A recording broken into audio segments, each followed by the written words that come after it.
你见过部队对抗演习偷偷带鸡蛋的吗？全连1个星期的心血被许三多的2个鸡蛋毁了。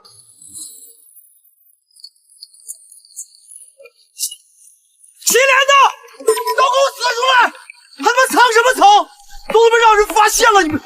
春季演习，钢七连执行伪装潜伏任务。团长的要求是什么？10米不见车，5米不见人。全连人辛辛苦苦准备了1个星期。许三多干了件什么事？演习当天一大早，炊事车过来的时候，大部分人都去吃饭了。史金忙着加固伪装，没吃上东西。许三多看在眼里，偷偷揣了2个热鸡蛋在怀里，想留给班长。全连人趴在掩体里，隐蔽的严严实实。蓝军侦察直升机飞过来，按理说根本发现不了，但鸡蛋是热的，热源直接被红外成像仪扫了出来，全连暴露。演习失败，1个星期的心血，2个鸡蛋全毁了。高成什么反应？从几公里外驱车赶来，让许三多在众目睽睽之下把那2个惹事的鸡蛋吃了。你想想那个画面，全连人趴在野外辛辛苦苦潜伏了1整天，被1个煮鸡蛋给卖了。高成气地说：“我也没吃到。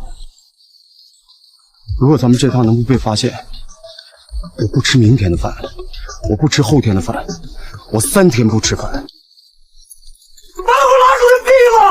这比被敌人发现还憋屈，不是敌人太强，是自己人太坑。但更让人无语的是许三多的反应。高成说：“我也没吃饭。”炒完人之后把鸡蛋扔在地上，许三多只能呆呆的愣在那里。许三多甚至还把鸡蛋捡起来拿在手里，一个人孤零零站在那儿。在回去的车上，所有人被许三多气得都没有说话。他脑子里压根没意识到演习失利了，他满脑子就一件事：班长还没吃早饭。有人说他单纯的自私，说的太对了。这时候的许三多眼里只有史金一个人，没有钢七连这个集体，没有演习，甚至没有当兵这2个字。老马退伍，许三多躲在装甲车里不敢出来。许三多来了吗？他在哪个车上？演习结束后，老马因为要复员了，就来演习场找许三多，见上最后一面，还特意带着5班的人来看他。老马是许三多在草原5班时的班长，是许三多刚当兵时为数不多对他好的人。结果呢，许三多躲在装甲车里，死活不肯出来。老马在外面等了半天，吃了闭门羹。原著里写的特别扎心，许三多静静躲在装甲车里，丝毫不敢发出任何声音，直到老马离开后，他才忍不住落泪，泪水在脸上划过，如同刀锋割伤自己的内心。为啥不敢见？没脸见。你想想，在草原5班，许三多是老马眼里最骄傲的兵。老马甚至为了支持许三多修路，完成了从颓废到自我救赎的蜕变。老马把许三多当宝贝疙瘩，结果到了钢七连呢，晕车、训练垫底、洒水叠被子、揣俩鸡蛋，坑了全连演习，丢脸丢到姥姥家了。一个曾经让你骄傲的人，现在混成了全连的笑话，你怎么有脸见他？许三多不是不想见，是不敢见。他不希望老马看到自己这副狼狈样子。那一刻的许三多躲在装甲车里，哭得像个做错事的孩子，不是不想被找到，是不配被找到。但也许就是从那一刻开始，许三多在心里对自己说：“我得混出个样来。”许三多在钢七连的表现，连长高成全看在眼里。3班本来是全连最优秀的集体，许三多一来，直接成了垫底。高成忍不了了，他找史金谈话，想了个2全其美的办法。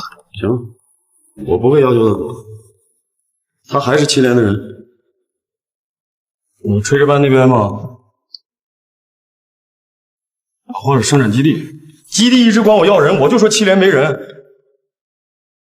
但是你这有时候你得应付一下。不行，连长。高成原话：“我让步了，只要成绩不计入本连，尤其是你班的作训成绩。”什么意思？许三多还是钢七连的人，但不算战斗人员了，成绩不计入连队考核。高成觉得自己够给面子了，既保住了3班的成绩，又没把许三多赶走。但史金什么反应？直接拒绝。史金说：“他去就是不行，我去可以，但是现在让他去，就等于否定了他作为一个战斗人员的价值。你品品，演习被许三多坑了，全班成绩被许三多拖垮了，但他还是死保许三多。史金为什么这么执着？因为他承诺过不抛弃不放弃，他认定了许三多能成为一个好兵，他宁愿自己扛着所有压力，也不让许三多被否定。高成最后妥协了，但史金的代价是什么？全班成绩上不去，个人射击成绩从全连第1掉到第8。后来的大演习里，史金被击毙，退伍成了定局。许三多后来成了兵王，但史金永远留在了那个夏天。每一个许三多背后都有一个史金，所以你看懂了吗？演习揣鸡蛋坑全连，老马退伍不敢见，高成要把他发配到炊事班，许三多把钢七连能犯的错全犯了一遍。但他运气好，遇到了史金，一个被他砸伤手还笑着说没事的班长，一个被他坑了演习还替他顶雷的班长，一个宁愿自己退伍也不让他去炊事班的班长。后来的许三多做了333个腹部绕杠，活捉了元朗，成了老 A， 他配得上兵王2个字。但在那之前，